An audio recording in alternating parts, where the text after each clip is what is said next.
ఇప్పుడు చూస్తుంటే హైడ్రా చాలా ఇబ్బందిగా ఉంది. వీళ్ళంతా కూడా వచ్చారు, ప్లకార్డులు పట్టుకుని తిరుగుతా ఉన్నారు. మూసీ బాధితులను ఆదుకోండి. ఓకే, సో ఏంటి నిజంగా వీళ్ళ పక్షాన ఏ విధంగా ఉండబోతుంది? ఈరోజు మేము పెద్ద ఎత్తున మా రామంతాపూర్ ఉప్పల్ నియోజకవర్గంలో మూసి చాలా పెద్ద, దాదాపు 5 కిలోమీటర్లు పారుతూ ఉంటుంది. దాని చుట్టూన్నటువంటి దాదాపు 1000 ఇళ్ళు కోల్పోతా ఉన్నారు. నేను అడుగుతా ఉన్నాను రేవంత్ రెడ్డి గారిని, నీకు మూసి సుందరీకరణ చేయాలనుకుంటే ఫస్ట్ మంచినీళ్లు పారే విధంగా సుందరీకరణ చేయడానికి ఆలోచన చేయాలి తప్ప ఈరోజు బడుగు బలిగిన వర్గాల యొక్క ఇండ్లని కూల్చోడానికి ప్రయత్నం చేస్తే వాళ్ళ నడ్డి విరుస్తున్న ఈరోజు మేము హెచ్చరిస్తా ఉన్నాం. భారతీయ జనతా పార్టీగా నీ నడ్డి విరిచేంత వరకు కూడా భారతీయ జనతా పార్టీ వెనక్కిపోదు. హైడ్రా అనే ఒక హై డ్రామా చేస్తూ ఉన్నారు ఈరోజు.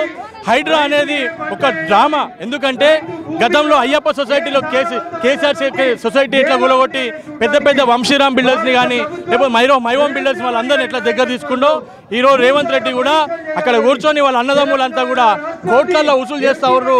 హైడ్రా ద్వారా ఇల్లులు కూలగొట్టని తెలియజేస్తా ఉన్నాను. మూసి సుందరీకరణ చేయి. చెరువుల మీద ఆలోచన ఉంటే 50 చెరువులలో డ్రైనేజ్ నీళ్లు రాకుండా చూడు. చెరువులను సంరక్షణ చేయి, తప్పులేదు.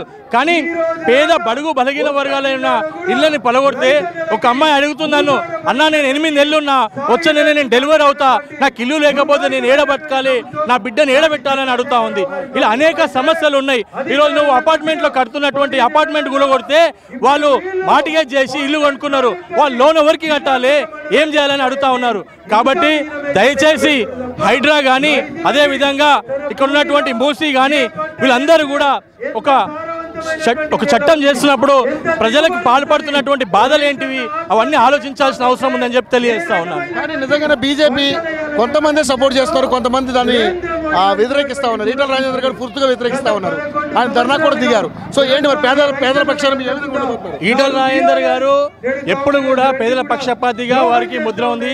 24/7 వారు రాజకీయాలలో ఉంటారు, ప్రజల పక్షాన ఉంటారు. కాబట్టి భారతీయ జనతా పార్టీ స్టాండే ప్రతి కార్యకర్త స్టాండ్ ఉంటుంది. అక్కడ ఏ నాయకుడిది వ్యక్తిగతం ఉండదు.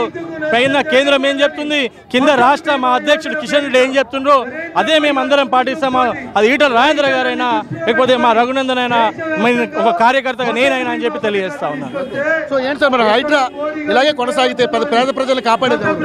గతంలో కాంగ్రెస్ పార్టీకి 2 కార్పొరేట్ సీట్లు వచ్చినాయి, ఈసారి అవి కూడా రావు. పేద ప్రజలకి బరాబర్ మేము వాళ్ళకి ప్రాణాలు అడ్డం పెట్టైనా వాళ్ళ సమస్యను కాపాడడానికి భారతీయ జనతా పార్టీ ఉంది. ఇది 100% FTL బఫర్ జోన్ అని చెప్తా ఉన్నారు. అసలు FTL నేను ఒక క్వశ్చన్ అడుగుతున్నా, మీరు ఇది తప్పకుండా మీరు ప్రచురించాలి. FTL అంటే ఫుల్ ట్యాంక్ లెవెల్. 20 సంవత్సరాల నుంచి చెరువులో ఉన్నటువంటి పూడిక తీయకపోతే ట్యాంక్ లెవెల్ పెరుగుతుందా తగ్గుతుందా అర్థం చేసుకోండి. వర్షం పడుతున్నప్పుడు ప్రతిసారి మట్టి వస్తుంది, జమ అవుతుంది. కానీ అప్పట్లో మనం చిన్న ఉన్నప్పుడు ఒక కథ అవుతుండే, కవ్వ ఆయా కంకర్ డాలా పానీ ఊపర్ ఆయా అన్నట్టు ఈరోజు చెరువులో పూడిక తీయకపోవడం వల్ల చెరువులో ఉన్నటువంటి వ్యర్థాలు అవన్నీ జమ అయిపోయి ఫుల్ ట్యాంక్ లెవెల్ పెరుగుతుంది. గతంలో 50 మీటర్లు అన్నావు, ఇప్పుడు 100 మీటర్లు ఎలా అవుతుంది ఫుల్ ట్యాంక్ లెవెల్ ఒక్కసారి చెప్పాలి. అసలు ఒక చట్టం కాదు అది, అది ఒక జీవో ద్వారా వచ్చింది, ఒక అసెంబ్లీలో చేసిన చట్టం కాదు. బఫర్ జోన్ నువ్వు 30 మీటర్లు అంటావు, తర్వాత 200 మీటర్లు అంటావు. ఇట్లా నీకంటూ ఒక ప్రణాళిక లేదు.